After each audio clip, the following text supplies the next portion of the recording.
Johnny master, Shekhar మాస్టర్ల గొడవని Chiranjeevi set right చేశారు. చిరంజీవి దగ్గర వీళ్ళిద్దరూ కూర్చున్నారు.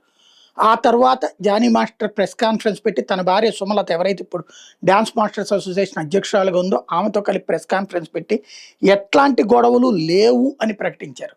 భవిష్యత్తులో కూడా ఎట్లాంటి గొడవలు రావని ప్రకటించారు. అట్లాగే ఒక 18 లక్షల రూపాయలు ఇన్సూరెన్స్‌కి సంబంధించిన డబ్బులు ఆహ్, జమ చేయబోతున్నట్టు ప్రకటించడం. ఇంకోవైపున అసలు ఈ గొడవంతా ఎందుకొచ్చింది అంటే, నిర్మాతల దగ్గర అసోసియేషన్ వాళ్ళు డబ్బులు తీసుకుంటున్నారు. అసోసియేషన్ తరపున ఎవరైతే డబ్బులు తీసుకుంటున్నారో, అంటే ఈ డాన్స్ మాస్టర్స్ మిగతా డాన్సర్లకు సంబంధించి డబ్బులు తీసుకుంటున్నారో, నిర్మాతల దగ్గర నుంచి తీసుకుంటోందొకటి, అసోసియేషన్‌కి జమ చేస్తోందొకటి.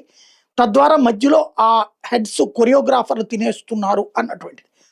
ఆ విషయాన్ని ప్రశ్నించినందుకు 10 మంది అడ్డం తిరిగి రాజీనామా చేస్తే, ఆ రాజీనామా బదులు బై ఎలక్షన్ పెట్టిస్తుంటే దానికి అందుకు ఇదిగా దాని మీదన ఇప్పుడు గొడవొచ్చింది అన్నటువంటి పాయింట్ సుమలత చెప్పుకొచ్చారు. అది నేను పొద్దునే ప్రస్తావించా. ఎందుకు అసలు వీళ్ళు గొడవ పడ్డారు?